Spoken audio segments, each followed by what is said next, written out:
வாழ்க, குருவே துணை, குரு அடி போற்றி. இப்போ பார்த்தீங்கன்னா 2025 தமிழ் வருட பிறப்பில் பார்த்தீங்கன்னா 12வது மாதம் கடைசி மாதமான பங்குனி மாதத்திற்கு என்ன விதமான பலாபலன்கள் ஒவ்வொரு ராசிக்கும் இருக்குது அப்படிங்கிறத நம்ம விரிவாக தெளிவாக பார்க்க இருக்கிறோம். அந்த வகையில் பங்குனி மாதம் அப்படின்னு எடுத்துக்கிட்டோம்னா பங்குனி உத்திரம் அப்படிங்கிறது மிக சிறப்புமிக்க பண்டிகையாக இருக்குது. அது மட்டும் இல்லாமல் இந்த பங்குனி மாதத்தில் 7 சுப முகூர்த்தங்கள் வருது. பங்குனி மாதத்தில் தான் பார்த்தீங்கன்னா கிராமப்புற திருவிழாக்கள் தொடங்கக்கூடிய ஒரு காலகட்டமாக இருக்குது. இந்த பங்குனி மாதத்தில் சூரிய பகவான் பார்த்தீங்கன்னா காலச்சக்கரத்தின் 12வது ராசியான மீனம் ராசியில் அமர்ந்து அருள்பளிக்கக்கூடிய ஒரு அற்புதமான மாதமாக இந்த மாதம் இருக்குது. இந்த மாதத்தை பொறுத்த வகையில் பல்வேறு விதமான சிறப்பு பண்டிகைகள் இருந்தாலும் திருவிழாக்களும் திருமணங்களும் அதிகமாக நடக்கக்கூடிய ஒரு மாதமாக இந்த பங்குனி மாதம் அப்படிங்கிறது அமைஞ்சிருக்கு. நேயர்கள் அனைவருக்கும் இந்த பங்குனி மாதத்தில் ஒவ்வொரு ராசிக்கும் எப்படி இருக்கும், என்னென்ன விசேஷங்கள் இருக்குது, என்ன செய்யலாம், என்ன செய்யக்கூடாது, என்ன விதமான வழிபாடுகள் செய்யலாம் அப்படிங்கிறதை பற்றியும், என்னென்ன முயற்சிகள் கை கொடுக்கும் அப்படிங்கிற பற்றியும் முழுமையாக தெளிவாக நம்ம பார்க்க இருக்கிறோம். நம்ம வீடியோவை தொடர்ச்சியாக நீங்கள் முழுமையாக பாருங்கள். இப்போ உங்களுடைய ராசிக்கு எப்படி இருக்குது அப்படிங்கிறத இப்போ பார்க்கலாம். கன்னிராசி காலச்சக்கரத்தின் 6வது ராசி கன்னிராசி. கன்னிராசியை பொறுத்த வகையில் நிலம் போல குடும்பத்தை தாங்கக்கூடியவர்கள், குடும்பத்தின் கஷ்ட நஷ்டங்களை தாங்கி குடும்பத்தோட நல்ல வளர்ச்சி பாதையில் கொண்டு போகக்கூடிய ஒரு திறன் உள்ளவங்க தான் அந்த கன்னிராசி அன்பர்கள். ஒரு திறமையாகவும் சூழ்நிலைக்கேற்றபடியும் புத்திசாலித்தனமாக செயல்படக்கூடிய ஒரு ஆற்றல் அப்படிங்கிறது கன்னிராசிக்கு உண்டு. கன்னிராசி ரொம்ப சாதுரியமான அமைப்பு கொண்டவர்கள், ஆசைகள் நிறைய உடையவர்கள். அபிலாசைகளை நிறைவேற்றுவது அப்படிங்கிறதுக்கான முயற்சிகளை திட்டமிட்டு செயல்படுத்தக்கூடியவர்களாக இருக்கக்கூடிய உங்களுக்கு இந்த காலகட்டம்லாம் எப்படி போய்கிட்டு இருக்கு அப்படின்னா கன்னிராசியை பொறுத்தவரை ரொம்ப சிரமத்துக்கு ஆளாயாச்சு. என்ன காரணம்னா ராசியிலேயே கேது பகவான் அமர்ந்துட்டார். 7ஆம் இடத்துல ராகு. ராசிநாதன் அவ்வப்போ கேதுவின் பிடியிலையும் ராகுவின் பிடியிலையும் சிக்கி தவிக்கிறது, இல்லை நீசமடைகிறது, இப்படிங்கிற மாதிரி பல்வேறு காரணங்களால் சிரமங்களை அனுபவிச்சுட்டீங்க. கன்னிராசியை பொறுத்தவரையில் ரொம்ப நற்பலன் அப்படின்னு சொல்லிட முடியாது. ஆமாம், உங்களுக்கு சுற்றி என்னதான் நல்லபடியாக நடந்தாலும் அது உங்களுக்கு பயனுள்ளதாக இல்லை அப்படிங்கிறது மாதிரி இருக்குது.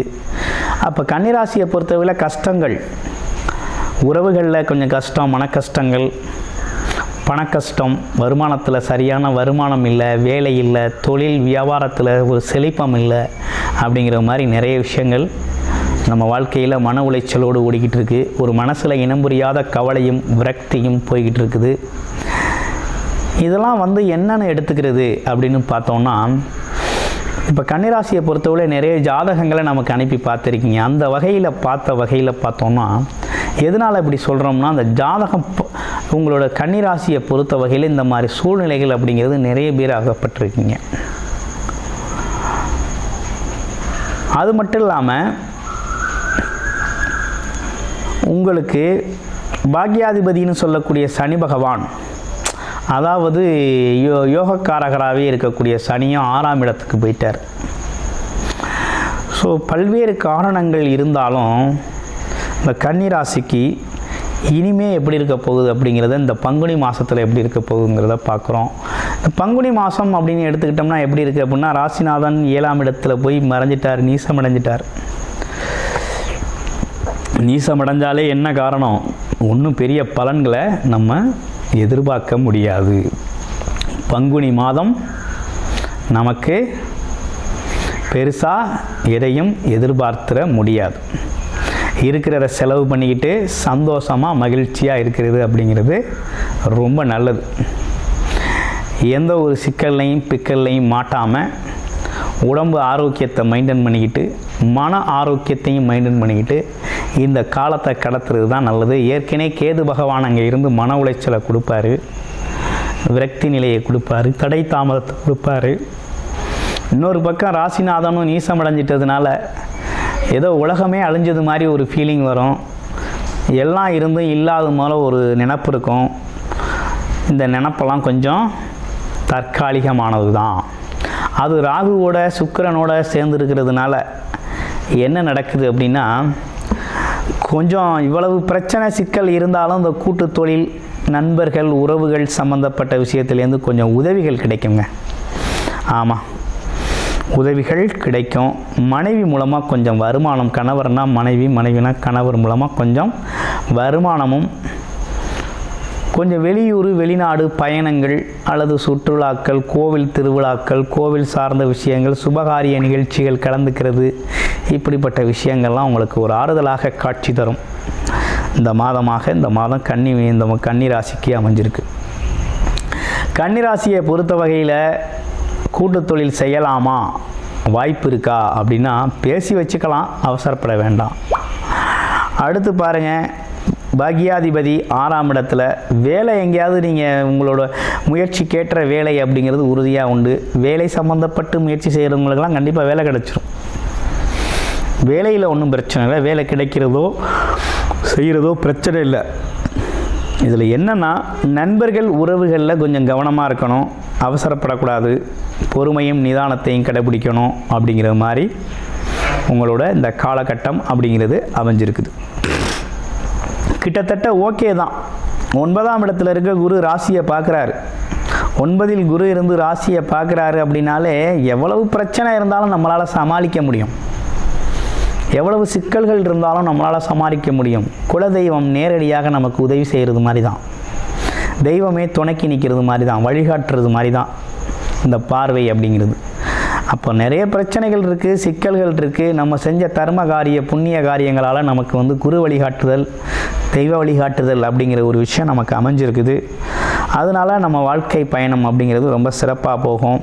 3-8 10 இருக்கிறதுனால இந்த காலகட்டத்தில் பிஸ்னஸ்ஸு, சொந்த தொழில், வியாபாரம் கொஞ்சம் அடி வாங்கும். ஏன்னா கொஞ்சம் பிரச்சனை வரும்.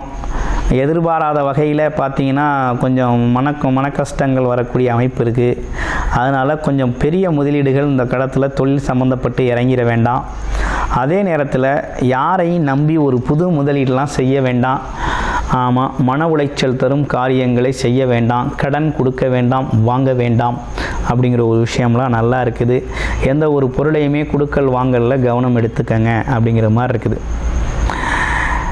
அதே நேரத்தில் சூரியன் 12ஆம் அதிபதி 7ல் இருக்கிறதுனால 12 குடையவன் 7ல் இருந்தால் என்ன நடக்குது அப்படின்னா, கொஞ்சம் நண்பர்கள், மனைவி சம்மந்தப்பட்ட சொந்த பந்தங்களில் கொஞ்சம் செலவுகள் நிறையா வருது, சுப செலவுகள் அப்படிங்கிற ஒரு விஷயம்லாம் நிறையா வருது. அதே நேரத்தில் உங்களுக்கே செலவு, வேலை, தொழில், முதலீடு அப்படின்னு பல்வேறு விதமாக செலவுகள் நிறையா இருக்குது. அதனால் கொஞ்சம் பொறுமையாக கவனமாக செயல்படுங்க. பெருமாள் கோயிலுக்கு புதன்கிழமை கம்பல்சரி போயிட்டு வாங்க. ஆமாம், பெருமாள் தான் உங்களை காப்பாற்றணும் அப்படிங்கிற மாதிரி இந்த தொழில் வியாபாரம் சம்மந்தப்பட்டு வருமானம் சம்மந்தப்பட்ட விஷயங்களில் அவர் உங்களுக்கு உதவி செய்யணுங்கிற ஒரு அமைப்பு அப்படிங்கிறது இருக்குது. சரி, உங்கள் ராசியில் இருக்க நட்சத்திரங்கள்லாம் எப்படி இருக்குது அப்படின்னா, உத்திர நட்சத்திரம்.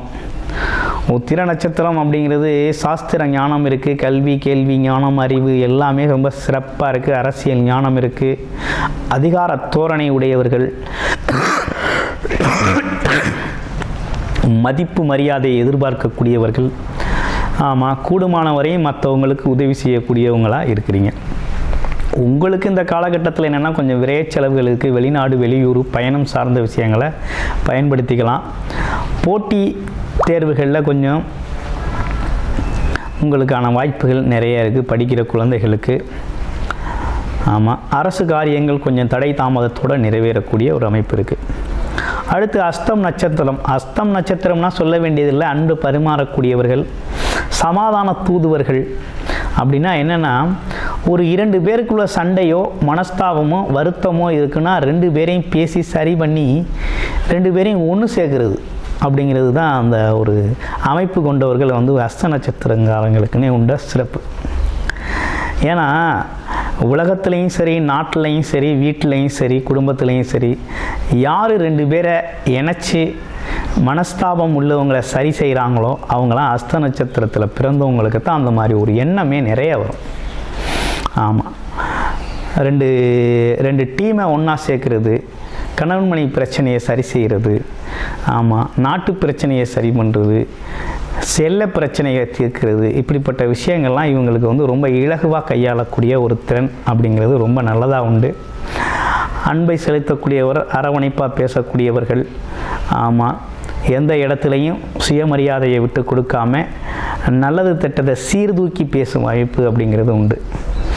சரி, ஓகே, இவங்களுக்கு இந்த காலகட்டம் எப்படி இருக்குது அப்படின்னா, மனசு கொஞ்சம் சஞ்சலப்படும், மனசில் கொஞ்சம் இனம் புரியாத கவலைகள் தோன்றும். இருந்தாலும் அதெல்லாம் சமாளித்து வெளிவரக்கூடிய ஒரு ஆற்றல் அப்படிங்கிறது இந்த காலகட்டத்தில் உங்களுக்கு நல்லாவே இருக்குது. வருமானம் அப்படிங்கிறது இயல்பாக இருக்கக்கூடிய ஒரு அமைப்பும் அதற்கேற்ற செலவுகளும் உண்டு. அடுத்து சித்திரை நட்சத்திரம். சித்திரை நட்சத்திரத்தை பொறுத்த வகையில் பார்த்தீங்கன்னா, நிறைய விஷயத்தை தெரிஞ்சுக்கணும்னு நினைப்பாங்க. அது மட்டும் இல்லாமல் கல்வி, கேள்வி, அறிவு, எதையும் கேள்வி கேட்டு உண்மை பொருள் என்ன அப்படின்னு தெரிஞ்சுக்க முயற்சி செய்கிறது. இதில் குறிப்பாக தன்னை வந்து நம்பி ஒருத்தர் வந்துட்டார் அப்படின்னா அவருக்காக எதையும் துணிஞ்சு செய்வாங்க. அதே போல் வாக்குறுதிகள் கொடுத்துட்டா அந்த வாக்குக்காக செயல்படுறது அப்படிங்கிறது இந்த அவிட்ட நட்சத்திரத்துக்கு, அதாவது சித்திரை நட்சத்திரத்துக்கு உண்டான ஒரு சிறப்பு. சித்திரை நட்சத்திரம் அப்படின்னாலே பார்த்தீங்கன்னா, தான் கொடுத்த வாக்குறுதியை எப்படியாவது எப்பேற்பட்டாவது செயல்படுத்தணும் அப்படின்னு சொல்லி அவங்க வேலையை விட்டுட்டு அதுக்காக முயற்சி செய்வாங்க. மற்றவங்களுக்காக உதவி செய்கிறதுல ஒரு சிறப்பான அமைப்பு கொண்டவர்களாக இருக்காங்க. தனித்துணிச்சல், தைரியம் உண்டு.